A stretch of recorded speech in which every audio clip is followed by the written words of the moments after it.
Welcome to the Modern Watchman podcast, where faith meets the front lines of culture. We break down what's happening in the world, what's behind it, and how believers can stand strong in truth. We're not here to fear the times, we're here to understand them. Because being watchmen means staying awake, staying ready, and staying grounded in the Word. Let's get into it.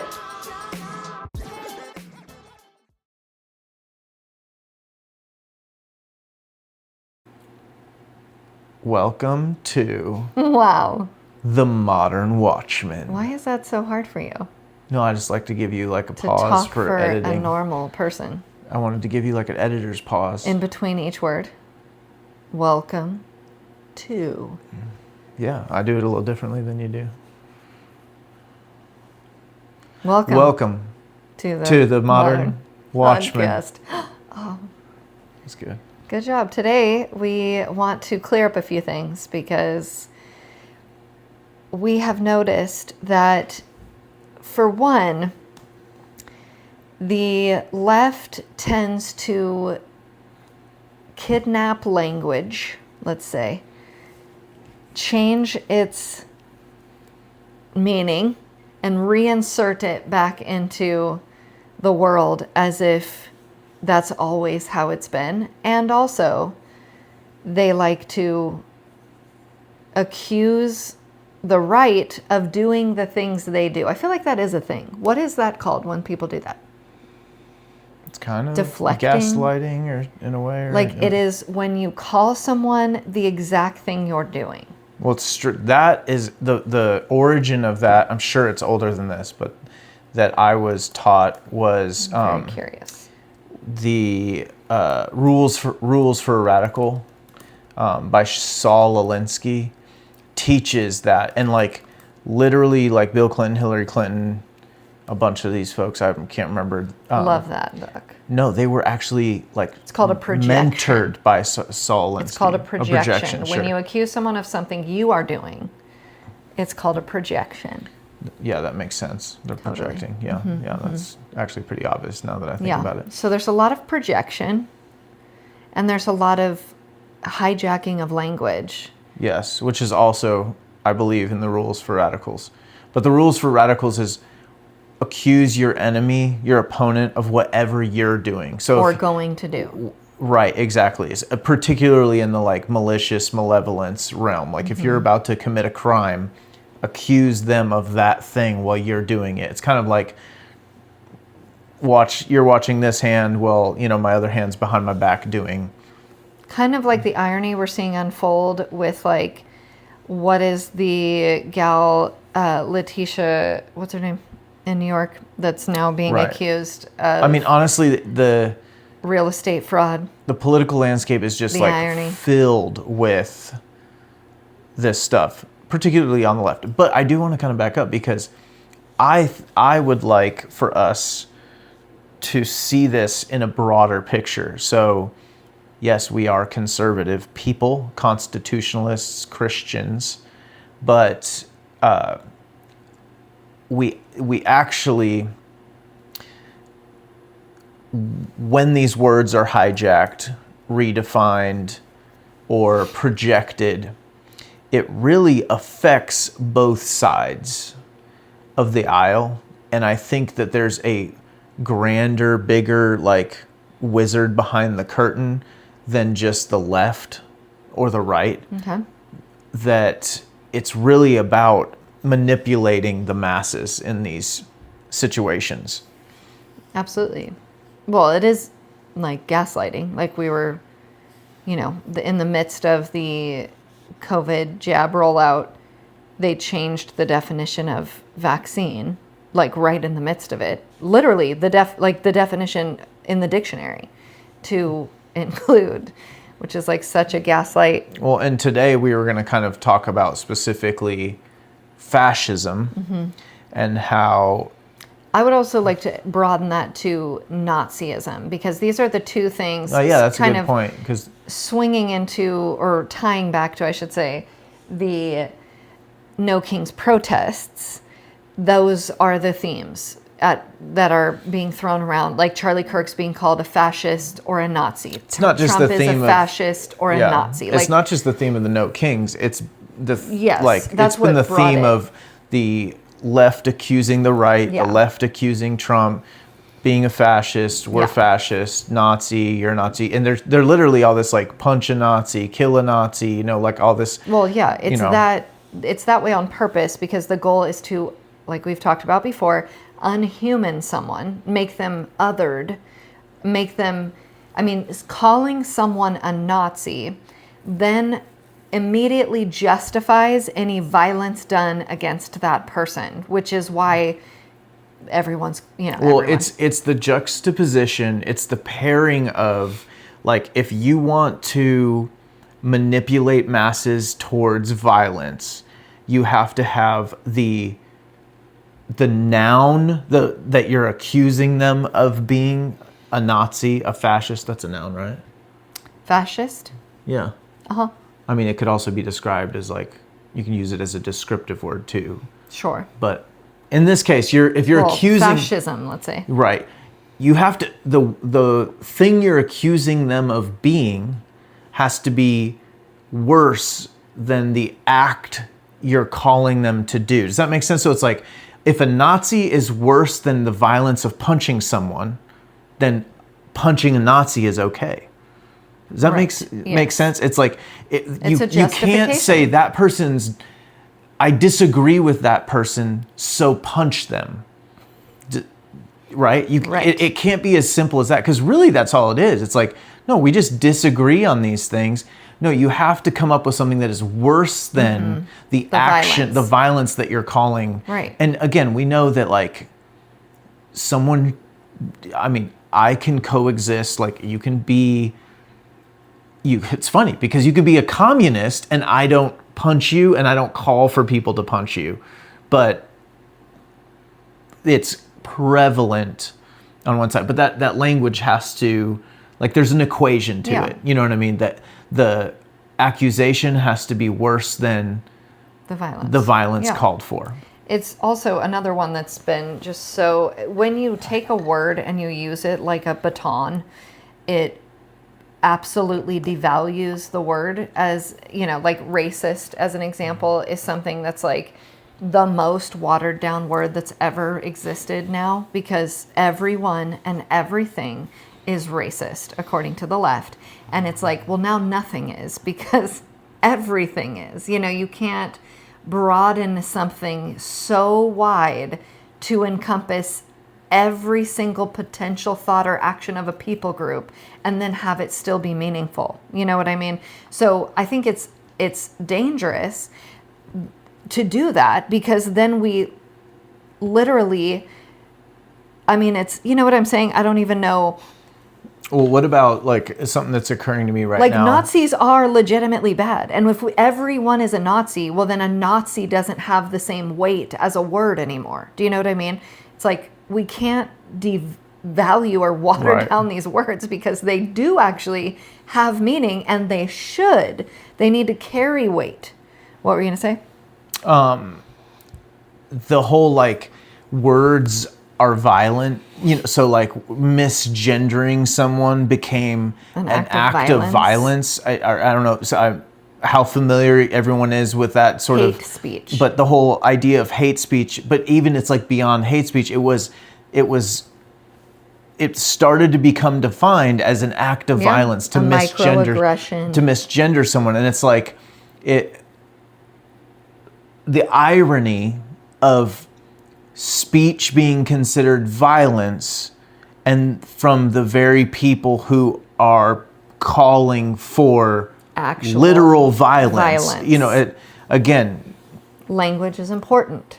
It doesn't have to make sense to most people. I've been really, really bothered, and I've been sharing it more than I would typically share it in my Instagrams, plural. I'm so old sometimes. Your stories, your reels.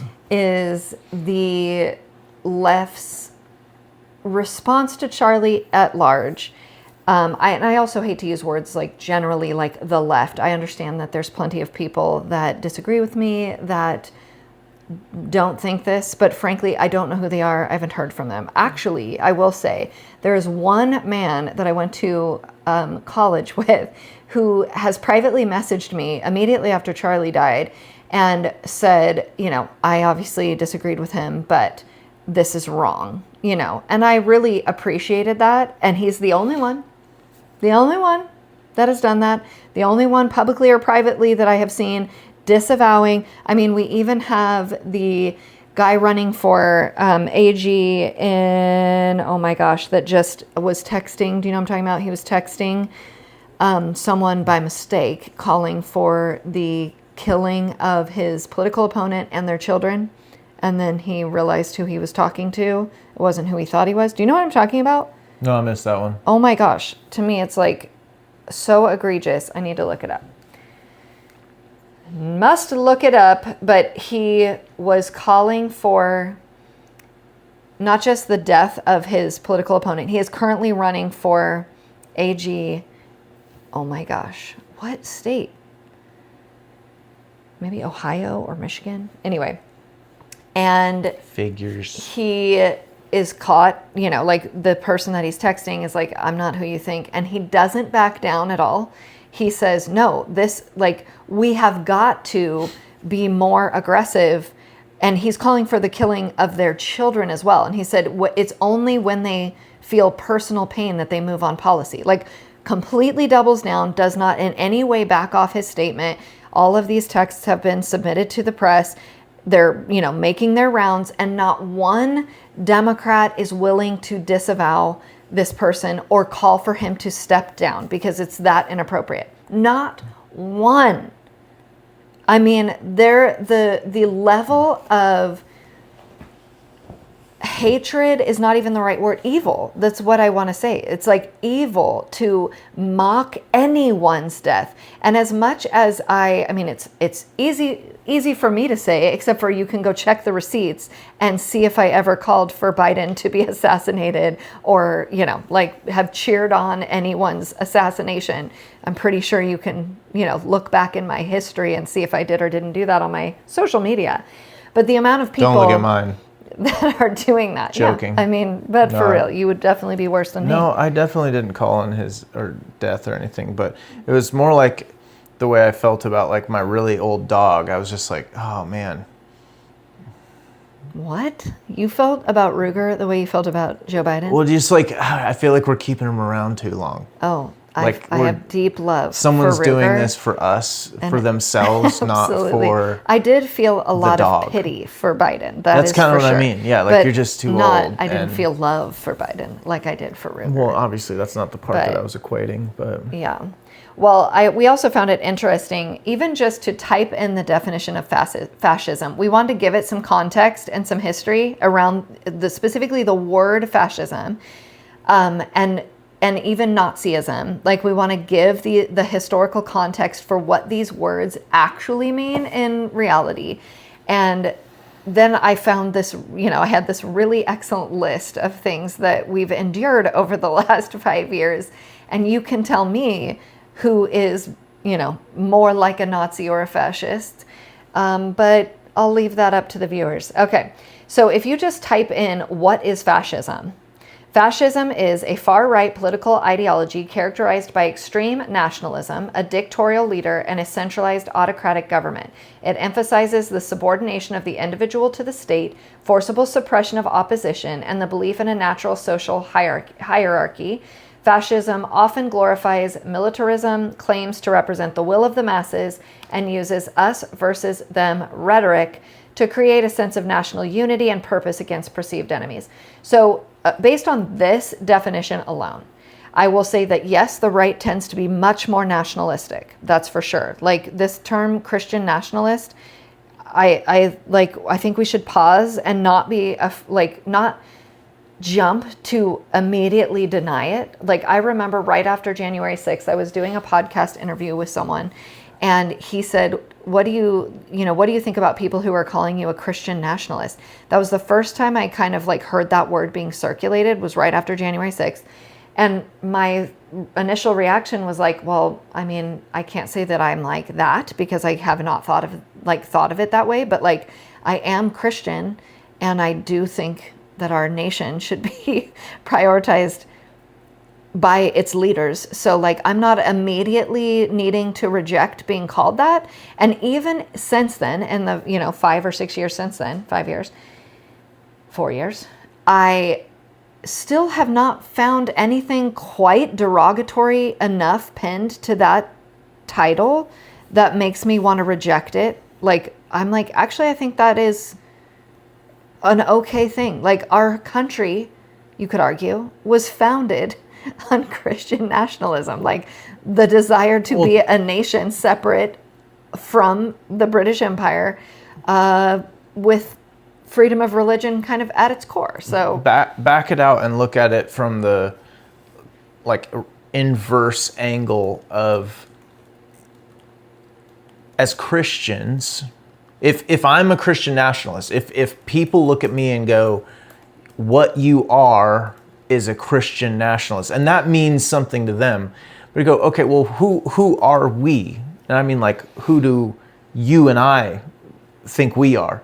And it's like, if I'm a Christian and I want to live in a Christian nation, do you know what I mean? Like, I'm not going to apologize for that.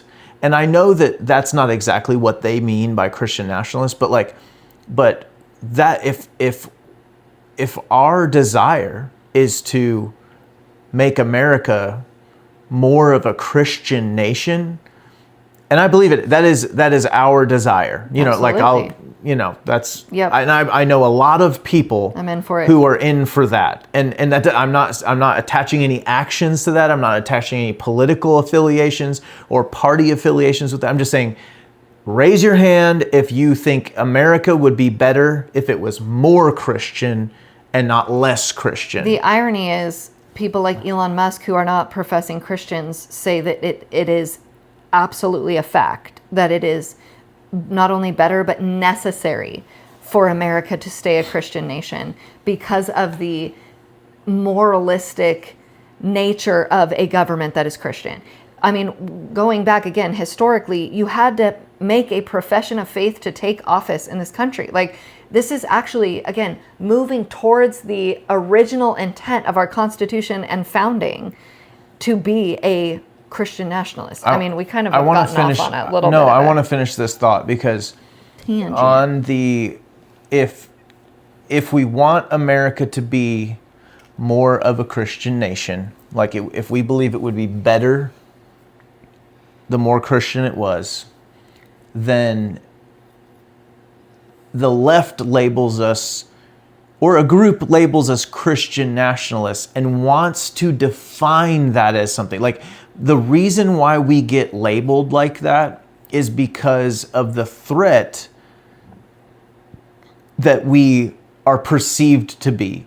And remember, these are people who are absolutely opposed to Christianity. And so we can't cower when all of a sudden we're being called a name and we're like, what does that mean? Well, guess who gets to tell you what it means? The people who made it up and labeled you. But that's not accurate to the heart of the issue of the people, right? So it's like, if we're over here going, America would be better if we moved back towards Christ and not away from Christ. But then the people who are threatened by that idea go, look at all these nationalists. And usually they throw in white Christian nationalists or something. And immediately here comes the weaponized empathy. Our empathetic ears go, oh my gosh, I'm being called a name. I don't want to be a racist. I don't want to hurt people. I don't want to offend people.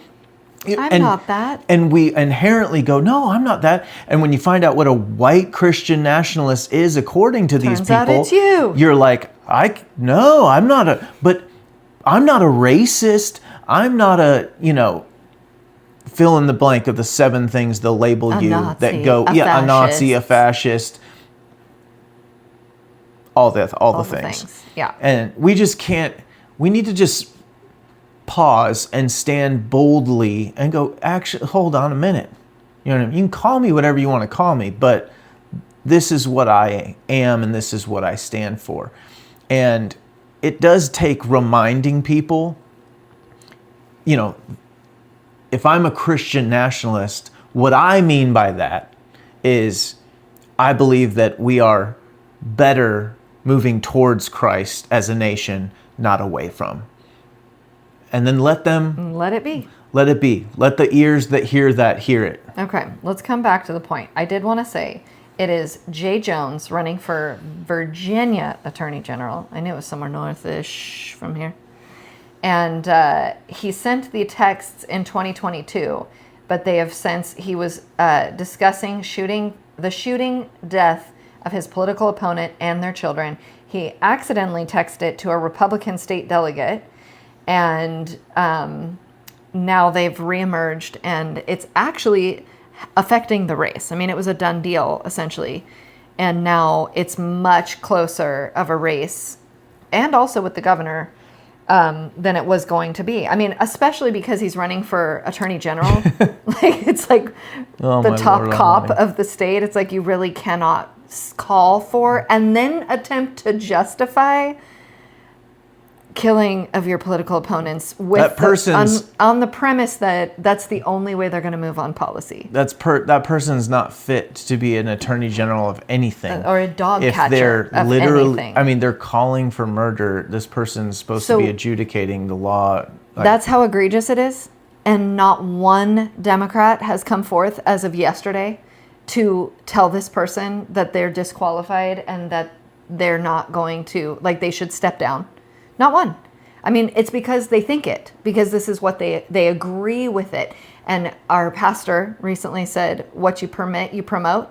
What you permit someone to say or think, you promote that, right? So, like, by not speaking out and saying that's wrong, that person should totally bow out, that's wildly inappropriate at best, then you promote it. Then you're in agreement with it. Your silence is, what is that? What they say? Silence is agreement, but not agreement. You know, the other word that I want to say. Silence is something. Agreement, I believe, Silence is what they say. Is agreement. Okay, back to fascism. So what I wanted, the reason why I brought that, like, if you just type in what is fascism, you get the definition that I already read to you, which actually you could maybe fit. You could maybe fit Trump or the MAGA movement or whatever. Like, if you were really stretching it, you could maybe fit that into this, or let's say the fear of where you think this could go. I'm being so generous when I'm saying these things, right? But if you actually add the historical context of Mussolini, who is the creator or the originator of fascism, the OG. He defined fascism as an ideology where the state is absolute and individuals are subordinate to it, saying everything in the state, nothing outside the state, nothing against the state. He promoted a corporatist economic system that merged state and corporate power, believing the nation's will superseded individual desires, and saw the state as a totalitarian, all-powerful entity. So that's quite a different definition of what I read for the first time, right? When you add in who actually defined and created the term Mussolini in Italy in what, the 20s through the 40s? Is that when he was doing his thing? Yeah, something like that. Early 20s. That's relevant information, and you can clearly see that there's elements that have been eliminated from the definition to the one that we now have today, which, again, it's almost like merging towards, like, absorbing what they want to call the group that they want to call it. They brought in the definition to include that group more and more. Does that make sense? So that's what they do with language. But when you read that, you're like, do you want to elaborate on the corporatist economic system? Yeah, I mean, basically, it's what I kind of want to take a little step back, because you always do. I always do. What I think the most important thing to get out of the labeling of people as fascists in this modern moment in history is back to what we started with. They accuse the other side, or us, of being and doing exactly what they are doing. And when I say they, in this case, I actually mean the greater system, the greater government, etc. So I'm going to read the definition according to ChatGPT of a corporatist economic system, or corporatism, which is the modern definition of fascism doesn't really mention it. The original doesn't mention it at all. It's foundational to the original. The original fascism, it was foundational to. Thank you, you just said that. So a corporatist economic system is an arrangement where the economy is organized into corporations or syndicates that represent different sectors of society, such as business owners, workers, and the state, all expected to cooperate under government supervision for the supposed good of the nation. Like Facebook censorship. Well, yeah, exactly. Or coercion to get a vaccine by your bosses. Right. Things of that nature would be considered a true fascist. Or the cooperation between an AI development company using the government's information data platforms. Sure. You know, I mean, it's an integration of private economic capital business entities and the government, aka state, in complete cooperation. Where I would say, if anything, America, we often say separation of church and state. I would say that America has stood for, even though we don't talk about it a lot, separation of government and private. Like, and that's been up until the last few decades, where we've had more state involvement in, when I say state, I mean government and, entity of a nation. The subsidies, government takeovers, government bailouts. Yeah. And now straight up Socialized government healthcare. Cooperations, integrations of private business and government to where you can't tell the difference anymore. And mind you, wasn't it Palantir that was started with a CIA private equity fund or whatever, basically? I can't remember what it's called, but I'm going to look that up. But that's not a conspiracy. That's like on the record. If it's not Palantir, it might be the other one. I can't. And Palantir, as a refresher, is the AI company czar. Yeah, that's now been invited by the Trump administration to be the AI race. Like, we're in the tip of the spear for America's AI race, right? And obviously too, like, even the integration between like Elon Musk and SpaceX and taking over a bunch of the NASA stuff. And again, I'm not saying this is all automatically bad, but it's obviously not all on the left, as you're saying. Oh no, and that's what's really important to understand right now, is that this is a systemic change. So while we're being accused of being fascists for being right-wing, they only care if it's the right doing it. They completely ignore when the left is doing it. That's the problem. That's the hypocrisy. And one thing I appreciate about the right, specifically like the MAGA right, if you will, is its ability to be self-critical and hold itself accountable to the mission. And that's kind of weird language to use, but like, for example, when a few months back, when Pam Bondi was going to not, like, case closed on the Epstein file, and MAGA right just went nuts and was like, absolutely not. Like, no, we're not. Like, we will hold those people accountable who promised to things, whereas the left doesn't ever do that. They do not disagree with their own. They do not eat their own. They do not criticize their own. They are in lockstep. And that's actually why they're falling apart right now, because there's such a sever in the party, in the Democratic Party, with like the wild left and then like the more middle of the road people. There's just such a sever, because for the first time they're navigating what it looks like to just break ranks and be critical of something that they're doing. I mean, Fetterman's a great example. Like, what a surprise that guy has been. Truly. a massive surprise. He's been like the most reasonable and yet still wildly leftist, but like very reasonable, I would say. Real quick, You're just not listening when I'm talking. I am listening. You're waiting to talk. Maybe I wasn't done talking about what we were talking about. Well, you went into your phone to do your things. Well, I wanted to double check. I brought up something that I needed to verify for our audience, or it would have been irresponsible.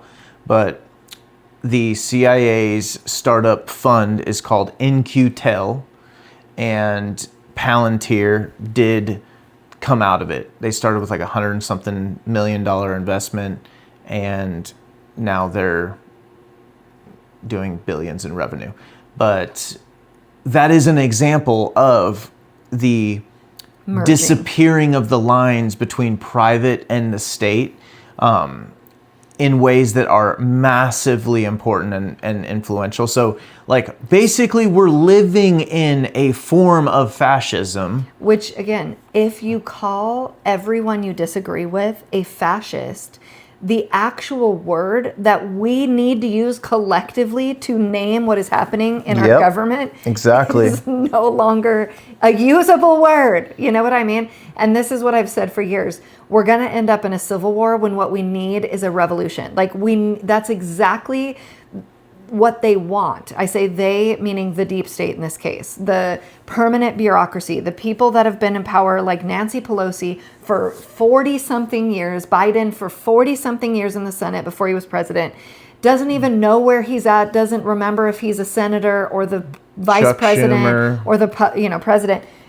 What's the turtle? Let's just call him that. What's That's his good name? enough. McConnell. He just fell down like an old, feeble man, because guess what? He's an old, feeble man, and he should not be still there running. Bernie Sanders. I mean, there's so many. Both sides. Terrible, awful, very big, no bad, good day. Anyway, that's what they're doing. The deep state is weaponizing us against each other, which is, again, another tool of fascism. It says it actually says that in the more modern definition of fascism is the us versus them rhetoric. That is being fed and propagandized to us. That's why I hesitate to get to that place of like, it's them, it's the left. It's like, I really try to articulate and be very clear that yes, there is a significant problem on the left with the ideology and the direction they want this country to go. But there's there is also a problem with a lot of the embedded Republicans, the neocons, whatever you want to call them, rhinos, old school Republicans that have been around forever. They're the same. They have the same problem and they're doing the same things. They're just doing it in a more manipulative, gaslighting way, right?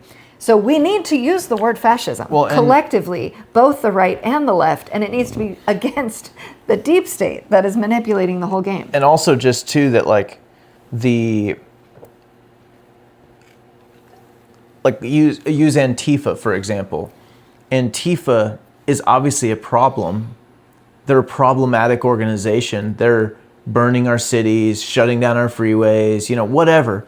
But we have to remember that there's a greater level of manipulation above that that's creating that problem. So we, the people, are down here dealing with the mess on our city streets. And at some point, you have to deal with the Antifa on your city streets. But at some point, you have to wake up and go, this is a distraction. This is a distraction. We need to get to the part that's creating the Antifa and stop it.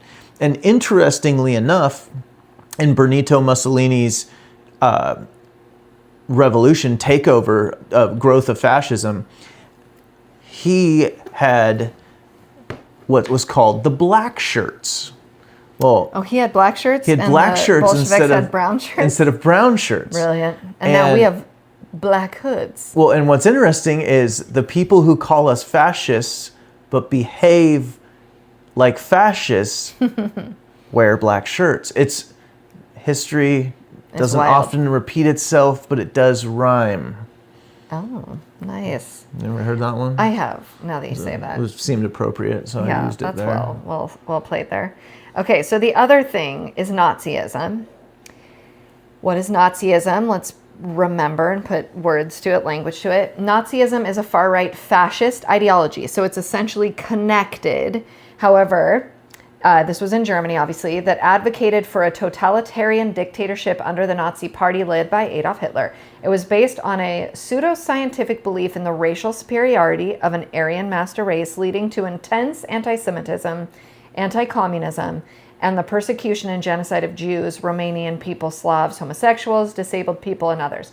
The ideology also prompted aggressive ultra-nationalism, with a goal of expanding German territory for the master race. There was something else that I read that was saying it was essentially just a more severe and like sect of fascism. Well, so they're connected. They connected the racial element, right? Which I think makes sense for Hitler because he was racist. And remember, we talked about this in one of the last podcasts. I don't remember which one, but one of the last episodes of he was reunifying a people. Yeah. And so he was making Germany and I'm not making excuses for him, but if you were trying to do what he was trying to do, which was reunified a broken apart empire, because post World War I, Germany was broken up into, I forget how many parts, but a handful of places. Well, he needed something that was going to, what did all those people who have in common that now had different names for their countries? And in that case, it was the Aryan element for him, the Aryan people. And he was hearkening back to a time when they were a great empire, and everyone in those different broken up places could remember that and kind of jump on that train. And then every time you do that, you always have to have an othering of people too. Mm-hmm. Like we define who we are, but then we also have to say who is not us. And that's how you congeal that jello there. Well, you have to have a common enemy to unify people. That's what the left is trying to do right now, is draw the party back together with a common enemy, right? That's what they've done from the beginning with Trump specifically. Is this where you get Trump derangement syndrome, which I'm fully convinced could be diagnosable and like a true mental disorder. The amount of like visceral makes you act absolutely like I think you would never act as a normal person when you engage in a conversation about Trump. All that to say, of course there's this visceral hatred of Trump. Of course there is this desire for him to be shot, killed, and any of his followers to be shot and killed or worse, right? This is exactly what Hitler did to propagandize people to, at best, be okay with the Jews being round up and shuffled off to ghettos and then camps, right? There was plenty of people who wouldn't be down with like unaliving all the Jews, but they're perfectly fine when they start disappearing because they've been so othered. This is what I'm speaking about when I say, if you're not speaking out and going, look, I am a Democrat, but I completely think we've gone too far like as a country, as a nation, we cannot be wishing death on the other side. If you're not saying that, it's because you've been propagandized to a place where somewhere in your heart, you're okay saying nothing about it. That is a scary place to be. And that's exactly where Hitler, with propaganda, got his nation to be. Am I wrong? No, I think that's that good. Is what even the what's the word? Eugenics is the word I want to use. Right. Eugenics, the eugenics is the selective breeding of people, right? Like killing off people that are useless to less society. Less desirable to that society. Either disabled for some reason or and we're not just talking about babies. It actually, if I'm remembering correctly, and I did a podcast about this long ago on a different podcast I used to have, they started with disabled adults, euthanizing disabled adults. And it moved to babies, and that bothered people. That was what bothered people. It was fine to do it to the adults. I mean, I just found it like a weird progression, like kind of a funny progression. It was fine to do it to adults because we knew for sure that they were not going to be contributors. But something about a newborn or a young child being killed for their perceived uselessness felt wrong. What a line to have, right? But this was, again, through propaganda. Hitler was able to get people to go along with this ideology where it became completely like a fine thing to do. What's the word? I cannot find words today. Well, it was just normalized. Yeah, it was and normalized, the way accepted. That he normalized it was very much around this great vision of the master society. race, and it was like you want to belong to the master race. Yeah. Like when you hear the rhetoric around it, it's like, well, I hope I'm in that and not out of Right. that. And it sounds really great, that we're just gonna and did a lot of good in the sense of there was hunger in Germany post World War I. There was extreme poverty. So again, I think I said this. Useless eaters. These are they're eating food and they're not producing for our society. It's had to be that they should be eliminated. There was a justification based on sort of a dead weight that you will be taken care of, but we can't take care of the unproductive. Right. And we can all agree on that. And so again, it kind of comes back to that, like you have to be a provider, and the state did a good job of restoring provision to its people, but then it came with conditions. But we can't provide for those that can't contribute, and it's rationalized. Again, I'm not saying it's okay at all. No, but that's how it was presented. People, a group of people, millions of people, were walked into being sort of okay with horrifying ideas to us. So I'm going to draw another parallel because the same exact argument is being utilized and again propagandized primarily on the left, because there's no question that the pro-life side of the aisle would be the conservative side. But it is the exact argument. It is to use unhumaning language when speaking about a fetus. Even the term fetus is, yes, a scientific term, but it is a easier word to say when you're talking about ending a life, right? And you're still getting arguments that it's not a life, it's not a baby, and then you go round and round. I mean, so much of this, Charlie Kirk did this well, but there's so many people who do this well. You go round and round and round about when does the life begin, and they skirt. Oh, it's at birth is what you typically, or the heartbeat, or, like there's these, it seems like when it can survive outside the womb, whatever that means, arbitrary time periods, but it's the same propaganda. It is the justification of making it very reasonable and normalized to end a life. And when you get down to it, most people will say and use the argument, well, what if the mom is raped? What if there's incest? Blah, blah, blah, which of course we know that's less than 1% of all abortions. But even when they use that argument, they will not then capitulate that the rest of the 99% that are elective should be illegal and fine. We'll make concessions for that less than 1%. They still don't want to commit to that because the truth is they have been propagandized, indoctrinated to believe this isn't a life, that we're not talking about murder. We're talking about something else. We're talking about a procedure that's like very medical and not at all. Like this is women's health. Again, controlling language. This is women's rights, women's health.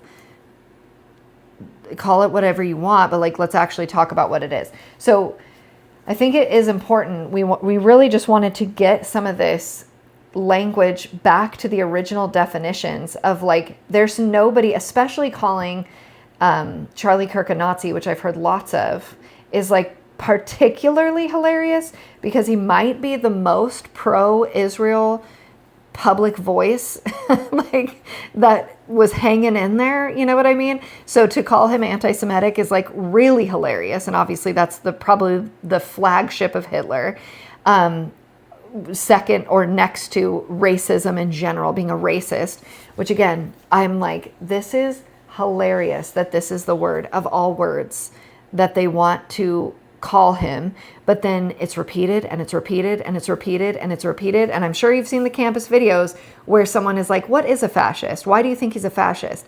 And they're like, well, I don't know what a fascist is the long and short of it. And there's a reason you don't know, because it has been washed out, and we don't even have the original context for the language. Did you want to say something? No. Okay. I was listening to the Charlie Kirk show the other day, and I was listening, or they made a list of all of the things that we've faced, or a number of things, not all, certainly, that we have faced in the last, 4 or 5 years. And now, in light of knowing that fascism is essentially a domination of the individual, a totalitarian idea that the state is more important than the individual, the group over the individual. That was a big thing in COVID. That was the argument used. Like, you are no longer important. It's all the grandmas that are more important than the individual, right? That's our Constitution. We are not a democracy. Let me just be very clear, because this is thrown around. All the No Kings protests have signs like "Save Our Democracy." It makes me laugh every time, because I'm like, a democracy is majority rules. A true democracy, by definition, is every single person in the United States would have to cast their vote on every decision made. That's what a democracy is you vote, you, the individual, vote on every single thing, and the majority rules, okay? That is not what we are. We are a representative republic where we have a constitution that is the law of the land and protects the rights of the individual while thinking of the collective, right? I mean, it's minority rights, majority rule. Yeah, with protection of the individual. That's the specific, unique thing about... Well, my favorite line, I haven't had to say it as much, as the ultimate minority. The minority was the hot term in like the late 90s, early 2000s, and then we just got further and further down the crazy roads of that. But the ultimate minority is the individual. Yeah. And so when people talk about protecting minority rights or whatever, absolutely. But the cool thing is that if you protect the individual's rights, you've covered every single minority, and you don't have to worry about this minority and that minority. And because you know what? It'll never end. People keep coming up with new, wild and crazy things they want to do, and you didn't even know could exist, and they're the new minority. So a democracy, this is the example given in the homeschool curriculum that I teach my children. It was, a democracy is if everybody on the block wants a park, and they decide, okay, where are we going to put this park? And 9 of the people vote, we're putting it on Sarah's property, and Sarah's the only one that votes against it. Well, guess where the park's going? Majority rules, it's going on Sarah's property, because the individual has no protection in democracy. That is not what we have, and it is most certainly not what we want. And this is what's hilarious, is when the last couple of presidents, what was it, Bush and I know Obama, didn't Obama get, let's say, I think it's the last 5 Republican presidents, excluding Trump's most recent term, did not win the popular vote. They won the Electoral College, but not the popular vote. So leading up to, that is like that was just the biggest fun thing, was when Trump won the popular vote, because it shut down all of this rhetoric of the Electoral College is obviously corrupt, because, how do you get the most votes and not win the presidency? Again, the brilliance of our founders, and to establish something like the electoral college, which gives equal distribution of power to every state, regardless of how many people. Well, it's in the bicameral legislature. Yeah, it's the same. The electoral college. If we didn't have the electoral college, is the best way to say it. New York and LA would elect every single president that ever would come. Whoever they wanted is who would happen, because those are the, epicenters of our country. And obviously we know how that would go. That would always be crazy, radical, loony leftists in our presidency. And why would Washington or Wyoming or Idaho or Tennessee or Texas want to stay in a union where they had no voice to vote, right? That's where the Electoral College was born, was out of the idea that we can't just allow these populous centers of the country to jerk around the rest of the states who will have absolutely no say if it's just a majority rule. So we have the balancing of the Electoral College, which of course the popular vote is a component of the Electoral College, okay? We'll have to do a whole podcast on that. The other thing, yes, like you were saying, the bicameral Congress is the House of Representatives, just to give you guys a little quick civics lesson, is based on population. So your state, however many people live in that state, there's a certain amount of representatives per population that live in that state. So a state like California has a lot more House of Representatives than a state like Tennessee, which is much smaller, or Wyoming, which is much less populous, right? And then you have the Senate, where every single state has 2 senators, period, regardless of size. It gives you a balance of, okay, yes, the population is represented in the House of Representatives, and then yes, the states are equally represented in the Senate. You guys cannot even imagine the brilliance of that plan and how it has saved us. Even in its imperfect nature, it has still functioned in its purpose, which is why the political powers that be are so frustrated by our current system and by our Constitution. It's also how our government is shut down right now too. It's great, which I'm fully about that. I just think it's hilarious. Gracious. Which today, did you hear that all the Democrats except 3, I think, voted against paying the military and the essential government workers? They didn't want to do that. So I think that's important information as to who's causing the problem. Didn't SNAP benefits stop, or is that a bunch of jargon? I don't know about that. I heard that those payments were coming to an end. I've heard that, but I'm not sure because I don't know. I can't speak on that. But they did vote against paying our activated troops that are currently fighting or stationed, deployed, wherever they are. Our troops that are deployed.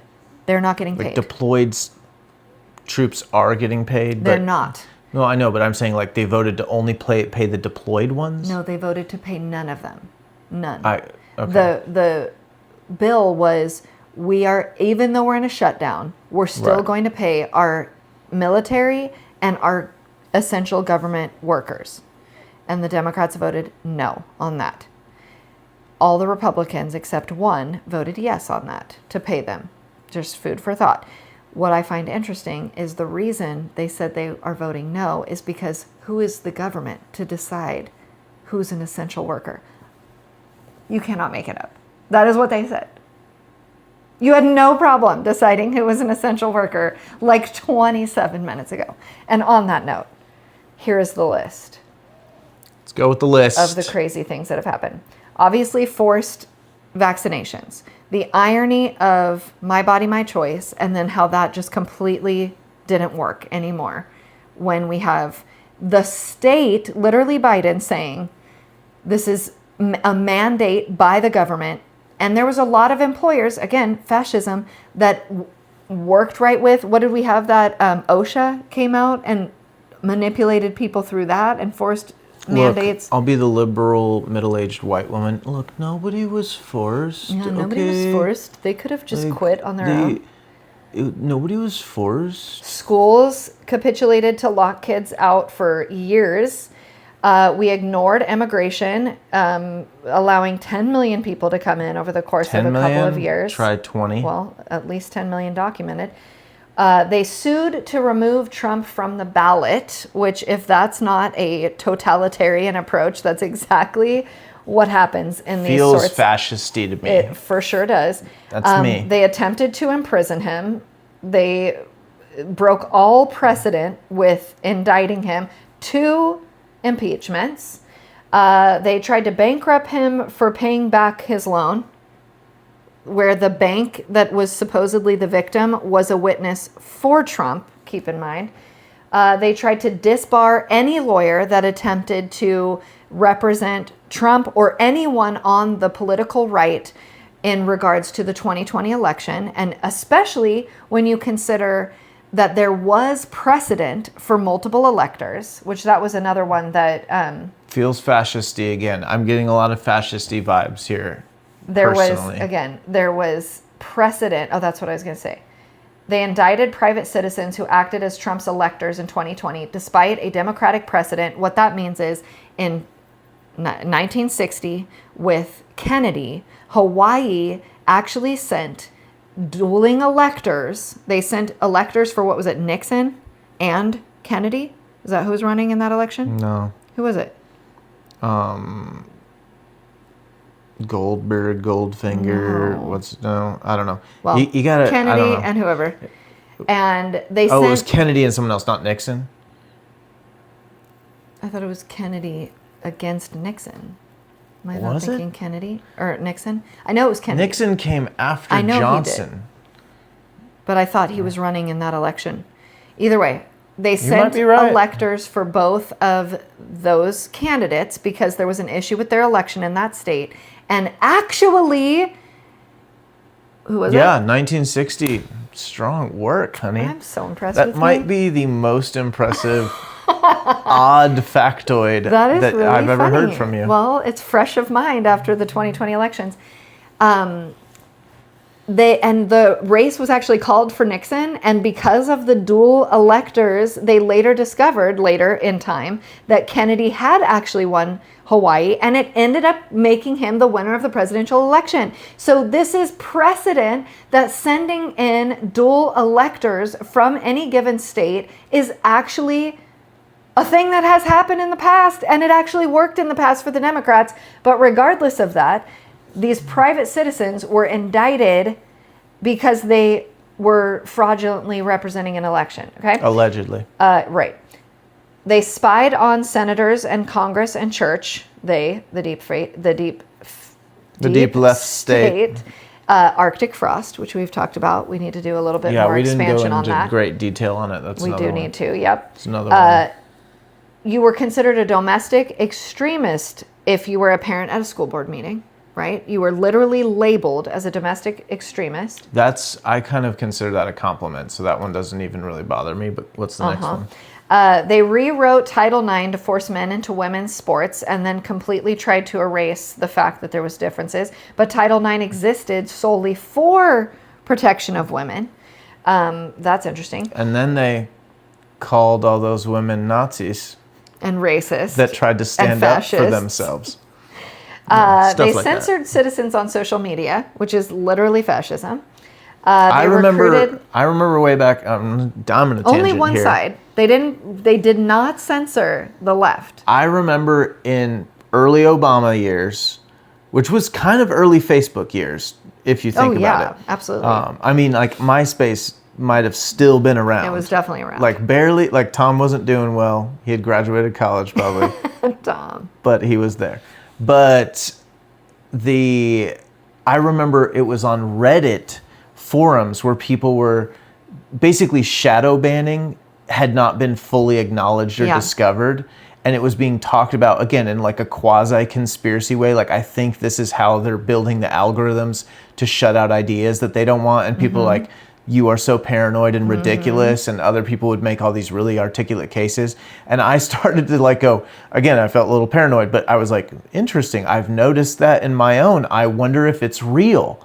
And then it became this like widely known, Absolutely. obviously real thing like 3 years But later. not even just a thing that Facebook or Instagram or whatever was doing on their own. They were being asked to, like, they were being emailed accounts to censor, to shadow ban, including Charlie Kirk. Like, I am telling you, when I was posting, especially in 2020, not that I'm an influencer or anything, but I recognized when I posted the Senate hearings post 2020 that were going on, I posted the live feed to my Facebook and I got 0 likes and 0 comments. Now, that's fine, except for it's super not normal. And then I started to reach out to people and ask, can you even see that on my feed? And they could not. Like, unbelievable. I mean, this is exactly what Nazis would do, what fascists would do, and yet we're clearly the ones that are being fascist. But I'm not done.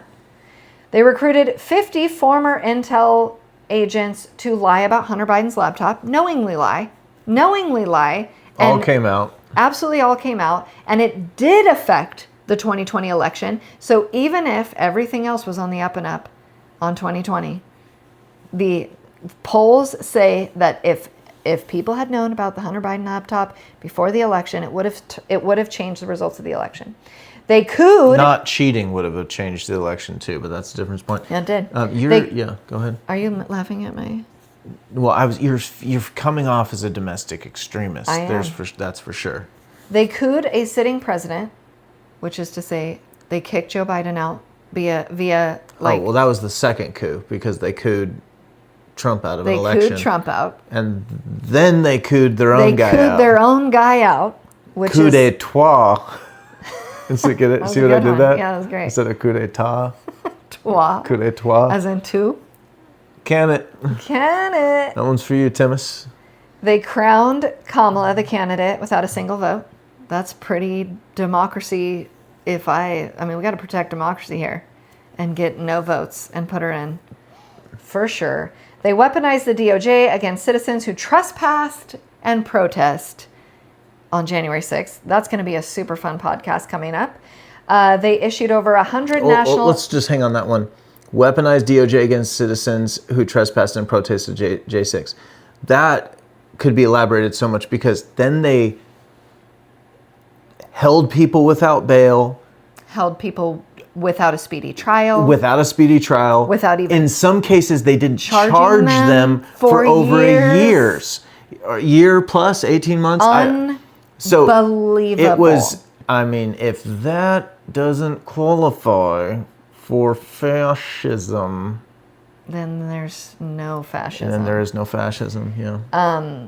They issued over 100 national injunctions on different things that Trump has done. This is judges. A national injunction is kind of something that's not... it was not really defined as, is it okay or is it not okay? But it's when a judge somewhere says, not just in my jurisdiction, but the entire nation, I rule, you can no longer do this, right? That, over 100 national injunctions, absolutely wildly unprecedented. And now the Supreme Court has ruled you cannot do that. There's no more shutting. It would just be like, you are now the president if you're a judge. You can just overrule the executive branch whenever you want to with a national injunction. So that's ended. They forgave billions in student loan debt, or at least tried to, despite the SCOTUS saying it's unconstitutional and you can't actually do it. Then Biden said, I'm going to do it anyway, and then couldn't. But he kept saying, I'm going to defy the courts. However, don't even try to pretend like if Trump is going to defy a court, which he hasn't. But if he would, obviously it'd be the worst thing ever, despite Biden totally doing it more than one time. And then I already said they indicted private citizens who acted as Trump electors. That's just a short little list of very specifically tyrannical, fascist, Nazi behavior. And you can fill in the blank on which side, if we're picking sides, is ironically more fascistic in behavior and yet projecting that the entire other side. So what do we do about it? Like, why is that? What can people I think it's take this and really, equip really themselves. important to know what we just told you. It is important to understand that what the words actually mean that are being thrown around. I think that's like rule number one, is know what you're being called. And if you are that thing, and if it's okay to be that thing, like we were saying, the Christian nationalists, like, I'm actually not bothered by what I think that means. And what you think it means is not actually Christian nationalism.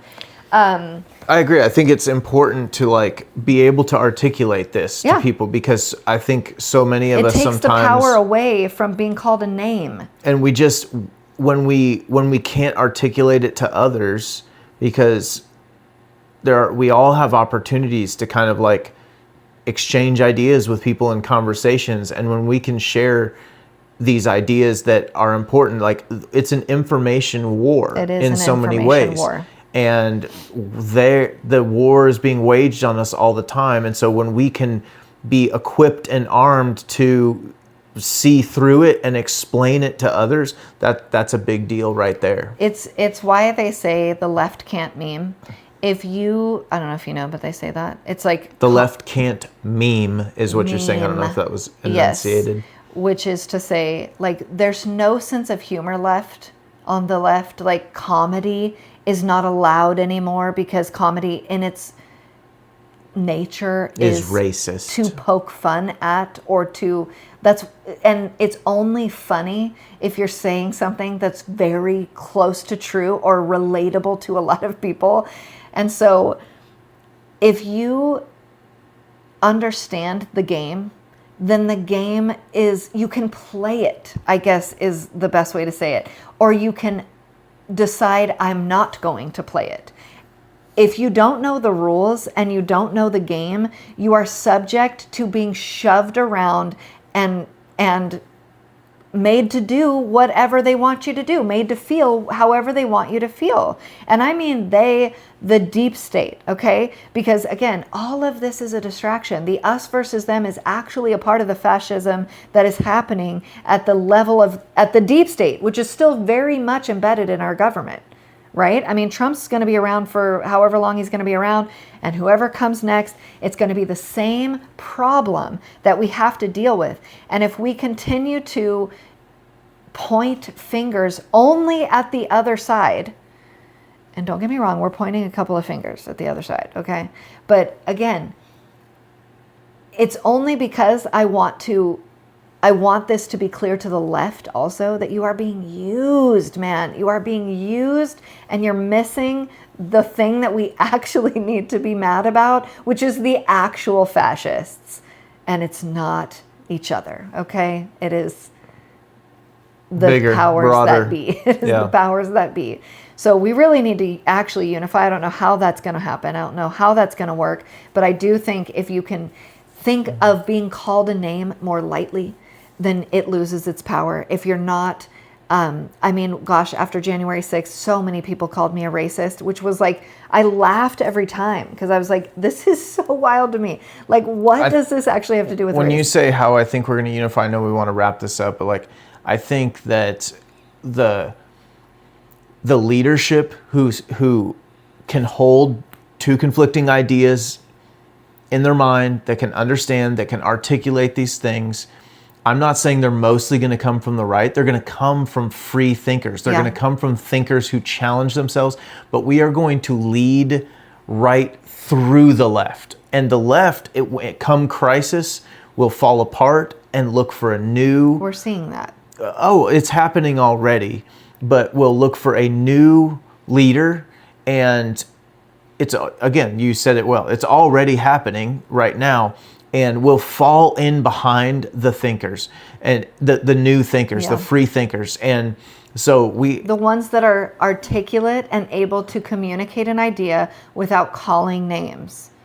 I mean, that's why they killed Charlie Kirk. He was effective. He was able to, without even saying a bad word, articulate an argument and be respectful to his opponent. When that starts to happen and that starts to be respected again, and we have to model that. We have to be that. We have to be educated enough to have articulate conversations where we stay cool, calm, and collected, measured, respectful, And again, I'm like, let them say, that's why I'm sharing all the evil stuff I'm seeing from these people, because I'm like, let the enemy show himself as who he is.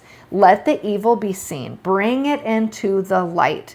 And you know how many people are messaging me? This is disgusting. This is so sad and devastating. It is. And we should feel that weight, and we should see those things and go, that is evil. I don't want to just be the other side of that evil. I don't want to be holding a different kind of angry sign. I want to be an articulate, critical thinker that is able to have actual discussions that move people in their opinions, right? Thus this podcast. So that's what I think we need to do. Be educated. Know what you're talking about. Practice. Be articulate. Don't be afraid. Don't put your head in the sand and not know what the heck's going on. Know, understand, and don't be offended. Don't let them call you names. Don't let them push you around. Yeah. All right. That's all. Bye. Bye.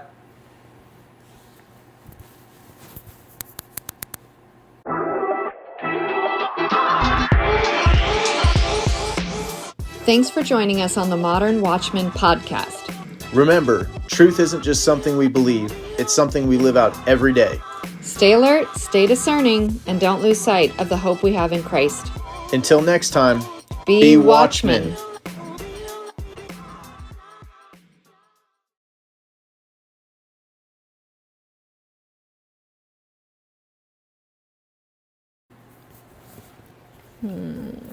External.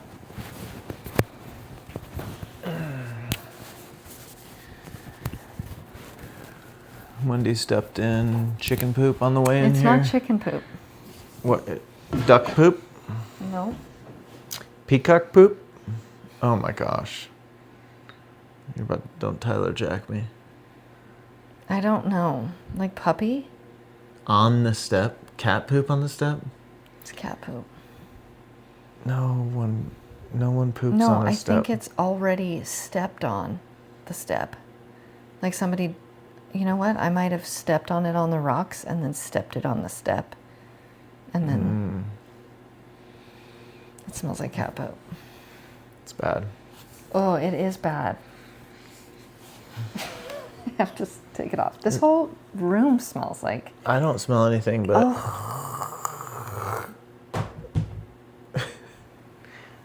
Look, I cleaned up this office, and here, now you're just bringing poop in here.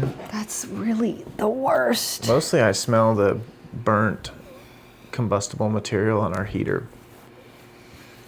You know what I Smells mean? better than... I I haven't know. even Febrezed this futon, and it smells I like... want to get rid of the futon. I want to put a... smells like cat We pee. got to redo this whole thing. I really wanted us to kind of have like a corner situation, but this fits so well in the corner here. That's why I had it the way I had it, so that the corner was the background. Except it was... But that's different. That's like for a one-person desk situation. It's for zooming, when I would zoom. Like, what do you think about having like two chairs, like this chair and like another chair, like of this type? To do what? Well, eventually I'd like to have a different angle. I'd like to have like an angle that way from like a little bit further away that has a little bit more background to it. And then we would also have maybe a close-up. Wow. Eventually, Dream big. when we're like Sean Ryan We're going to need you to status. subscribe. If you want a different camera angle, Yeah, if you want something more than If the you want me to- rudimentary... take the Appeal to Heaven flag down and hang it up behind me and get another camera going and Wendy to edit camera angles in, Oh, geez. then we need a... Then I'm going to need a membership fee for that request. No. Okay, ready? I'm ready. Let's see where this goes. Why don't you do it?